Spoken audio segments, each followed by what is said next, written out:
Muchísimas gracias por continuar con nosotros en su noticiero Promar. Bueno, esta hora de la mañana y antes de irnos de pausa comercial habíamos comentado que se quedaran con nosotros porque vamos a hablar de un tema bastante interesante.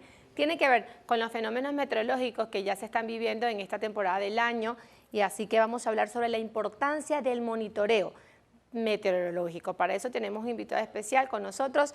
Estamos hablando y dándole la bienvenida al doctor en ciencias Rafael Javier Rodríguez, pues también profesor emérito de la UCLA, experto en meteorología y consultor del Programa de Naciones Unidas también para el desarrollo. Así que muy buenos días. ¿Cómo está? Bienvenido. Buen día y agradecido como siempre por las invitaciones que ustedes hacen, ¿no?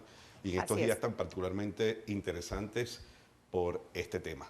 Así es, bueno, estábamos hablando de otras cámaras acerca de esas ondas tropicales, que ya estamos dándole bienvenida a la cuarta onda. Quisiera que habláramos un poco acerca de eso y también de la importancia, ¿no?, de hacer ese monitoreo meteorológico para nuestro país. Sí, bueno, en primera instancia, el tema de meteorología y climatología, que es muy interesante aclararlo, porque usted lo comenta en la presentación, importancia del monitoreo meteorológico, a diferencia del monitoreo climatológico, ambos importantes, pero que tienen una diferencia fundamental en cuanto al tiempo, ¿no?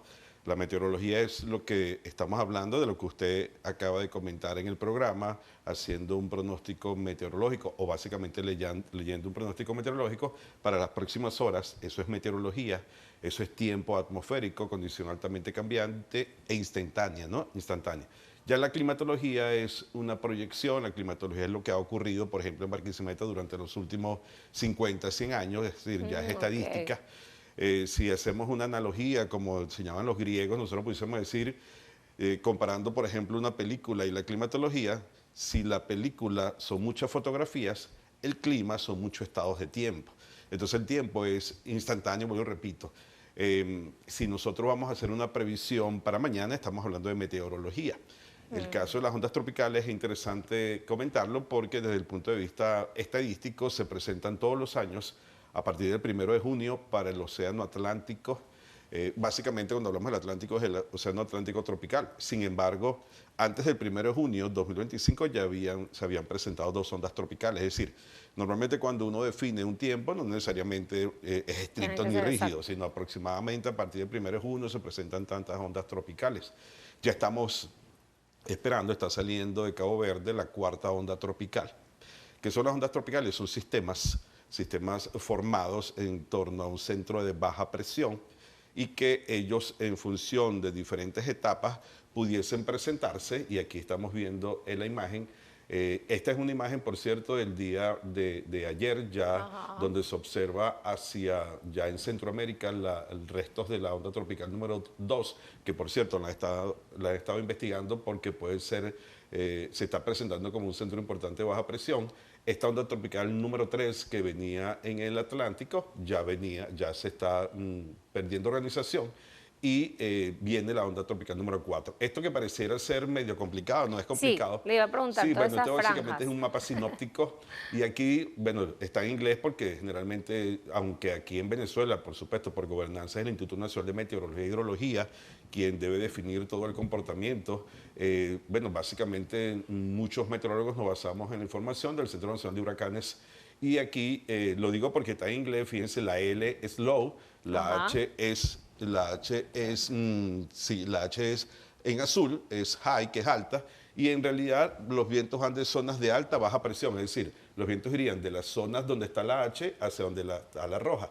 Y si vemos en esta imagen, por encima de Venezuela, hay una onda, ¿no? Sí, es una isóbara. Y entonces los vientos, eso lo que indica de manera muy sencilla, es que los vientos están llegando continuamente hacia nuestra porción. Entonces, esto trae como consecuencia eventos como estamos viendo en la imagen, que son montos de precipitación estimados, donde vemos, por ejemplo, para hoy, y usted lo estaba comentando, para Lara son mínimas las posibilidades de precipitación, sin embargo, por ejemplo, para Portuguesa y el sur de Venezuela, fíjense cómo está ahí entre azul y verde. Lo vemos verde, quiere decir que es verde y según la escala. Según la escala, en la medida que sea de verde a azul, aumentan valores de precipitación. Y si eso lo asociamos con nubosidad, quiere decir que hay nubes más altas. ¿Qué estamos viendo nosotros? Que el paso de la onda tropical ha traído algunas perturbaciones y activa la zona de convergencia intertropical. son términos que seguramente pueden en primera instancia, bueno, confundir. ¿Qué es lo importante en función de la pregunta que usted me hace con relación al pronóstico de huracanes o con relación, porque la pregunta que usted me hizo fue de ondas tropicales? La onda es la primera etapa de un huracán. Eso le Si quería ellos se preguntar. organizan, comienzan como ondas tropicales, pasan a una depresión y finalmente pasan a una tormenta tropical. Como tormenta tropical se le asigna nombre y finalmente si sigue adquiriendo fuerza se denominan huracanes. Y si están en huracanes, pasan a ser categorizados a una escala que es la escala de Saffir-Simpson de 1 al 5. Okay. Es decir, cuando uno analiza esto, uno caracteriza muy bien las tormentas tropicales. Para el 2025 se ha proyectado que sea una temporada importante, es decir, Wow. intensa. Estos son los nombres, no quiere decir que todos ellos se van a presentar, sino que la Organización Meteorológica Mundial tiene asignada ya una lista de nombres Ya los detectó. previos, es decir, la primera onda tropical, que ya no es la primera porque ya vamos en la cuarta. La onda tropical que se proyecte como depresión y como tormenta, la primera que alcance esa categoría se va a llamar Andrea. La segunda Ok. se va a llamar Barry, Chantal, Dexter, Erin. Fíjate que Ya tienen los nombres están asignados, algo predeterminados. así. Es una lista que se repite cada 6 años. Ok, ahora, ¿qué, digamos, probabilidad hay de que esas ondas, por lo menos en nuestro país estamos acostumbrados a escuchar ondas tropicales? De ahí, gracias a Dios, pues muy poco ha avanzado a tormenta, incluso huracanes. Sí. En nuestro país, de hecho, estábamos hablando de otras cámaras de que hay una zona que hace que nos proteja, algo que está ubicado en las zonas antillanas. Sin embargo, yo quisiera que usted pues verificar y confirmar esa información. ¿Y cuál es la probabilidad de que esas ondas tropicales se lleguen a comportar ya como huracanes? ¿Cuáles son los elementos que harían que eso se comportara así? Sí, muy buena tu pregunta porque siempre comento que en función de la presencia de huracanes en nuestra zona, hay varias razones por las cuales debería de disminuir, pero últimamente no ha sido así. Ok. Y eso es lo interesante de esta ciencia que es dinámica. Lo primero, voy a ir quizás en orden de lo teórico a lo práctico. Lo primero es que nosotros estamos en una franja latitudinal cercana al Ecuador y desde el punto de vista físico existe una fuerza que se llama fuerza de Coriolis, que básicamente debilita la velocidad de viento cuando más cercano al Ecuador, es decir, se debilitan. Pero eso es si estaríamos a 0 grados de latitud, por eso es que difícilmente nosotros vamos a ver un huracán formándose en el hemisferio sur. Lo segundo es la presencia, y es parte de lo que usted comenta, de las Antillas menores y mayores. De hecho, la mayoría de libros clásicos en los cuales nosotros estudiamos geografía, dice Venezuela no es afectada por huracanes por la presencia de un escudo, que básicamente son estas Antillas mayores y menores que están hacia el noreste de Venezuela. Sin embargo, producto del calentamiento global, las temperaturas superficiales del mar más abajo de las latitudes de las Antillas han superado los 27 grados Celsius como promedio, lo cual ha hecho que los huracanes se formen ahora más abajo. De manera que ahora nuestro territorio también es vulnerable a los efectos o a estos eventos relacionados con los huracanes. Y lo tercero, que quizás es menos conocido, pero es muy importante, es la fosa de Cariaco. La fosa de Cariaco es, Sí, una, claro. vamos a decir un recipiente, pero evidentemente no es, es una cantidad de agua que tiene una temperatura superficial del mar por debajo de los 26 grados, es decir, es agua fría. Y el huracán, que es importante decirlo, se alimenta de agua cálida. ¿Por qué el 2025 se presenta como potencialmente fuerte?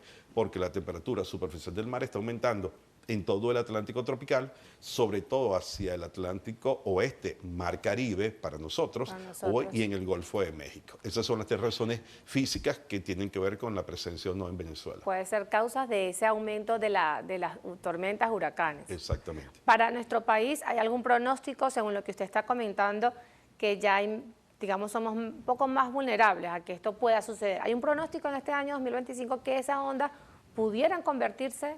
Sí, se hace una proyección y las proyecciones que generalmente las hace, bueno, para el Atlántico, muchos institutos, como decía, por gobernanza en Venezuela, toda esta información la maneja el INAME y el Sistema de Gestión de Riesgos, por supuesto. Pero la Universidad de Colorado, bueno, tradicionalmente ha hecho una serie de estimaciones y pronósticos, la que ha señalado que el 2025 pudiese ser muy fuerte, pero de ahí estimar cuántos afectarían a Venezuela, bueno, no se ha logrado. Claro. Principalmente porque son situaciones meteorológicas. Lo que sí, usted lo comentaba, fíjense como vemos activa las ondas tropicales, ya vamos para la 4ª onda tropical. En Venezuela las ondas tropicales activan algo que se llama zona de convergencia intertropical. La zona de convergencia intertropical es la principal causa de lluvias en Venezuela. Ha sido causante, por ejemplo, bueno, hay ejemplos clásicos y yo particularmente, que mi área de trabajo es la agrometeorología, te puedo comentar las vicisitudes que están pasando en estos momentos los productores en Portuguesa. ¿Por qué digo Portuguesa? Bueno, también pudiese hablar de Guárico, de Barinas. Bueno, las lluvias han sido extremas. Cuando digo extremas, bueno, han superado en muchos casos, bueno, ya más de 130% desde el mes de abril. Las lluvias fueron copiosas, abundantes en intensidad, duración y frecuencia. Así se comportó mayo y así pareciera se fuese a comportar junio. Por ejemplo, hoy estoy seguro que muchos de los productores, para hablar de fines prácticos de esta ciencia tan interesante, seguramente se despiertan escuchando el pronóstico que usted da. Y bueno, no es alentador, ¿no? y básicamente es porque hoy vemos que para Portuguesa y toda la franja sur va a llover. Va a llover. Entonces, eso termina en un suelo que ya está a capacidad de campo, es decir, que ya está full de agua, vamos a decirlo en términos coloquiales. Bueno, comienza la saturación y comienza necesariamente a haber trabajos de drenaje, pero en la medida que vaya lloviendo, estos trabajos de drenaje se van a colapsar, y eso es extremadamente importante, puesto que seguramente hasta la fecha, según esto no es una cifra oficial, pero sí es básicamente de los productores, no se ha alcanzado a sembrar el 20% del maíz en Portuguesa. Wow. Quizás Guárico, bueno, siembra un poco más, puede sembrar a partir de junio. Pero estas son circunstancias importantes que tienen que ver con todo esto. ¿Y qué le está recomendando a ustedes en este sector como expertos? Sí, fíjense, primero el tema es, bueno, hacer un seguimiento y la importancia del monitoreo. Claro, cualquier productor no va a hacer un monitoreo, pero lo importante de todo esto es que la mayoría de productores, conscientes de la importancia de tener el dato, tienen ya registros, tienen pluviómetros, que es un instrumento que determina y mide la precipitación, y lo otro, estar atento a todos los centros de información meteorológicos, sistemas de informaciones nacionales. ¿Qué es lo otro que se hace? Bueno, de alguna manera hay algunas caracterizaciones para practicar agricultura, en este caso agricultura regenerativa. La agricultura regenerativa impide que los suelos tengan esa incapacidad de infiltración y percolación. Porque absorbe todos los desechos. Exactamente. Entonces, cuando uno propicia la agricultura regenerativa, el sistema tiende a ser más resiliente. Wow. Y esto no es una cuestión de cuento. Resiliente quiere decir que tiene el suelo la capacidad de resistir y absorber, por ejemplo, estas situaciones, acompañado, por supuesto, de unas prácticas como las prácticas de drenaje. Es bastante interesante eso, que todo el sector primario pues se entere.